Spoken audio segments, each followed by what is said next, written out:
le cœur vivement touché, et ils dirent à Pierre et aux autres apôtres, « Hommes frères, que ferons-nous » Pierre leur dit, « Repentez-vous, et que chacun de vous soit baptisé au nom de Jésus-Christ pour le pardon de vos péchés, et vous recevrez le don du Saint-Esprit. Car la promesse est pour vous, pour vos enfants, et pour ceux qui sont au loin, en aussi grand nombre que le Seigneur, notre Dieu, les appellera. » Je reprends le verset 38.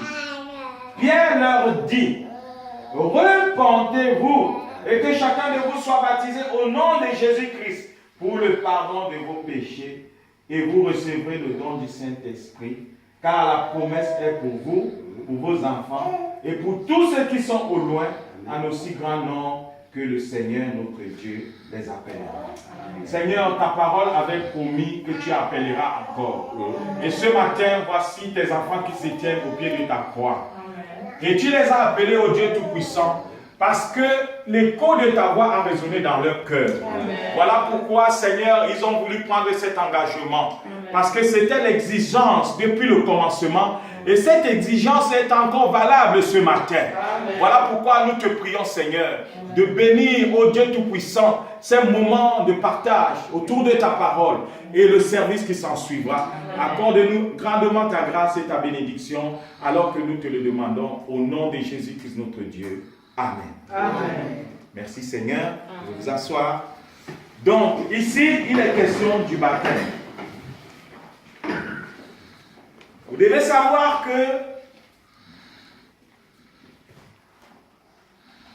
le baptême, c'est quelque chose que Dieu a initié lui-même. Si vous regardez dans l'Ancien Testament, vous verrez déjà les symboles qu'il y avait. Parce que quand on amenait un sacrifice au temple, on ne l'offrait jamais à Dieu sans le passer par les eaux. On le lavait d'abord.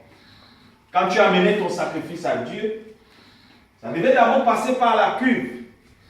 Et au niveau des cuves, de la cuve, on lavait le sacrifice avant de le présenter à Dieu.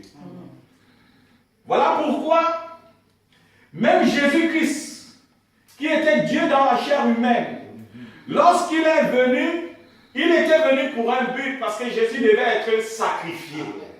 Il devait être c'est-à-dire, il devait être donné en rançon. Mais avant de passer au sacrifice, il est passé aussi par les eaux du baptême. Il fallait que le sacrifice soit lavé. Vous ne pouvez pas vous offrir à Dieu comme ça. Dieu a ses principes. Et il ne respecte que ses principes. Les hommes ont leurs principes. Mais Dieu a aussi ses principes. Amen. Je vais dire que Dieu a ses principes et les hommes ont aussi leurs principes. Mais ceux qui sont appelés de Dieu marchent selon les principes de l'Éternel. Amen. Ce matin, vous avez pris l'engagement. Ce n'est pas l'ennemi qui vous a fait prendre cet engagement. C'est une conscience. Comme la Bible dit, le baptême, c'est une conscience, une prise de conscience. Vous avez pris conscience que votre vie ne peut pas continuer comme cela. Amen. Vous avez pris conscience que peut-être qu'il y a bien longtemps que vous avez pris conscience, mais aujourd'hui, ça va être matérialisé. Amen. Peut-être qu'il y a un moment que cette conscience travaille en vous, mais aujourd'hui, ça va être une réalité. Amen. Oui, vous avez fait le bon choix. Amen. De faire désormais votre avec Dieu. Amen. Et comme je vous disais, dans cette voie du salut, la première marche, c'est le baptême. Amen. Et aujourd'hui, on a réalisé que dans l'église du Dieu vivant, il y a beaucoup de baptêmes. Pourtant, la Bible dit qu'il n'y a qu'un seul baptême. Amen. La Bible dit qu'il y a un seul baptême, un seul Dieu et une seule foi. Amen. Mais comment se fait-il qu'aujourd'hui, il y a plusieurs types de baptêmes? baptême, c'est l'ennemi qui s'est infiltré.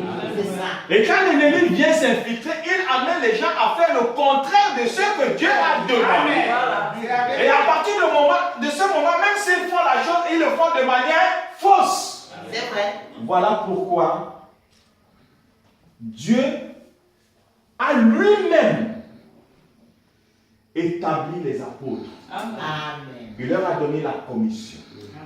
Et Dieu avait dit à ses apôtres, il est avantageux que je m'en aille. Parce que si je ne pars pas, le Saint-Esprit ne viendra pas. Il est avantageux que je parte. Parce que si je ne viens pas, cette puissance ne viendra pas sur vous. Mais quand je serai parti, alors vous recevrez une puissance. Vous recevrez une force. Et cette puissance fera que vous pourrez parler de ma part. Et il a dit, quand le Saint-Esprit viendra, il vous conduira dans toute la vérité. Il vous dira les choses que je vous ai dites et il vous annoncera les choses à venir. Amen. Yes.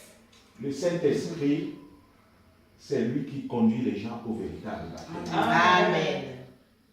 Les gens qui ont le Saint-Esprit, ils vous conduiront toujours dans le véritable baptême. Amen. Donc si quelqu'un vous conduit vers un faux baptême, il faut vous poser la question sur son expérience du Saint-Esprit. Parce que Paul, ou alors Pierre et les autres, n'ont jamais prêché le baptême avant que le Saint-Esprit vienne sur eux. Amen. Jésus avait parlé à ses disciples. Remarquez que dans la Bible, Jésus parlait toujours en parabole. Et les disciples lui demandaient toujours pourquoi tu nous parles en parabole. Toujours pourquoi tu parles aux gens en parabole. Et Jésus a dit parce qu'il ne leur a pas été donné de connaître les mystères du royaume des cieux. Mais à nous, à vous, comme il a été donné, voilà pourquoi je vous explique les paraboles. Alléluia. Voilà pourquoi Jésus parlait toujours en parabole. Amen. Et quand Jésus va parler aux disciples, dans Matthieu 28, nous comprendrons par la suite que c'était une parabole. Amen. Dans Matthieu 28, Jésus va dire à ses disciples. Je prends Matthieu 28, à partir du verset 19. Le Seigneur Jésus dira à ses disciples, alors qu'il est en train de les quitter, c'est la dernière commission qu'il va leur donner. Matthieu 28, le Seigneur dira, au verset 19, il dira, allez, faites de toutes les nations des disciples, les baptisant au nom du Père, du Fils et du Saint-Esprit. Et enseignez-leur à observer tout ce que je vous ai prescrit. Et voici, je suis avec vous tous les jours jusqu'à la fin du monde.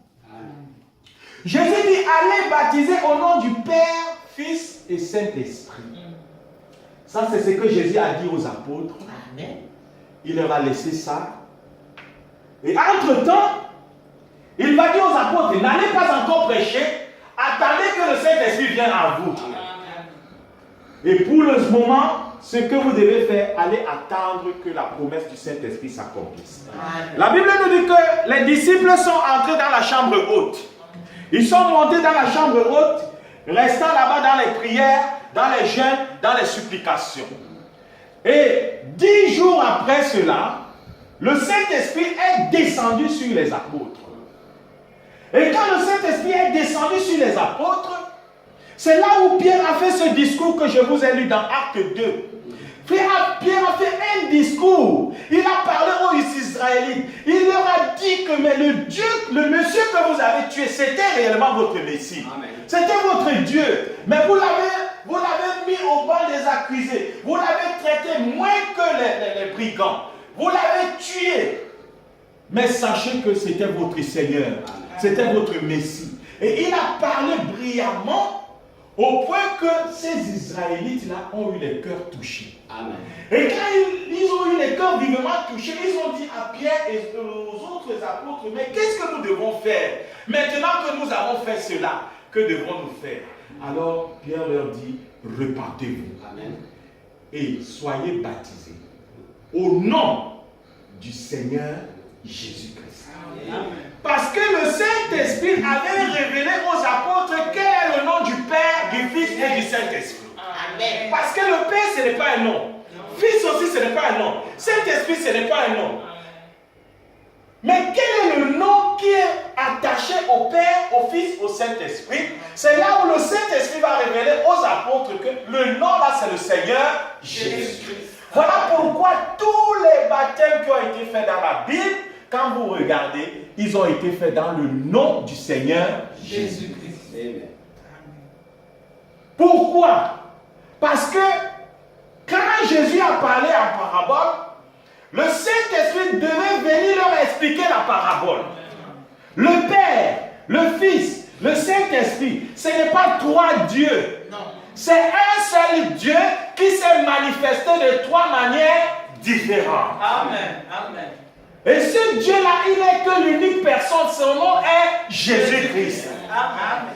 Voilà pourquoi quand ils ont cherché le nom du Père, le nom du Fils, le nom du Saint-Esprit, ils ont vu un seul nom. C'était le Seigneur Jésus-Christ. Amen. Amen. Amen. Et les théologiens ont mal compris la chose. Voilà pourquoi, quand vous allez et que quelqu'un n'a pas compris l'œuvre du Saint-Esprit, il va vous baptiser au nom du Père, du Fils, du Saint-Esprit. Mais le Père, ce n'est pas un nom. Le Fils, ce n'est pas un nom. Le Saint-Esprit, ce n'est pas un nom. Il faut un nom. Amen. Et le nom, c'est le Seigneur Jésus-Christ. Amen. Voilà pourquoi l'apôtre Paul, lorsqu'il est allé à Éphèse, dans Matthieu 19, il a trouvé des gens qui étaient baptisés. Il leur a demandé, avez-vous reçu le Saint-Esprit depuis que vous êtes baptisés? Ils ont dit, de quoi tu nous parles? Qu'est-ce que c'est que le Saint-Esprit? C'est quoi cette histoire du Saint-Esprit? Alors, il va comprendre que si ces gens n'ont pas le Saint-Esprit, ça veut dire qu'il y a un problème avec leur baptême. Parce que le Saint-Esprit est lié avec le baptême. Pour que tu aies la vraie expérience avec Dieu du Saint-Esprit, il faut que tu aies un baptême correct. Amen. Si tu es mal baptisé, ton expérience aussi avec Dieu commence mal. Et tout ce qui est mal finit mal. Amen. Si tu veux commencer, commence bien avec Dieu et tu termineras bien. Amen. Voilà pourquoi l'apôtre Paul a demandé à ses disciples-là de se faire rebaptiser. Amen. Amen. Je suppose que nous, quand nous sommes nés, parfois c'est quand on était bébé qu'on est allé nous baptiser. C'est vrai. Alors que la Bible dit le baptême c'est un engagement de bonne conscience. Mais comment le bébé va s'engager? Et pour contourner la chose, on va prendre le parrain. On dit que voilà le parrain du bébé. Donc c'est le parrain qui s'engage pour le bébé. Le salut est personnel. Aucun homme ne peut prendre l'engagement pour toi. Le baptême c'est un engagement de bonne conscience. Envers votre Dieu, pour reconnaître Jésus comme votre Seigneur, votre Sauveur et votre Dieu. Et ce matin, quand vous vous engagez comme des gens qui reconnaissent Jésus-Christ comme le seul vrai Dieu, comme l'unique Dieu, comme le seul véritable Dieu, comme le Seigneur, le Sauveur et le Dieu Tout-Puissant, le seul et le seul. Amen. Parce que la Bible dit qu'il n'a pas été donné deux noms. Il a été donné aux hommes un seul nom par lequel ils doivent être sauvés. Et ce nom-là, c'est le nom de Jésus-Christ. Amen. Vous pouvez prendre le nom de Marie, ça ne vous sauvera pas. Jamais. Même si tu prends le nom de Jéhovah, ça ne te sauvera pas. Jamais. Le nom qui sauve, c'est le nom de Jésus-Christ. Yes. La Bible dit qu'il a été donné aux hommes un nom par lequel ils doivent être sauvés. Amen. Ce nom, c'est le Seigneur Jésus. Jésus-Christ.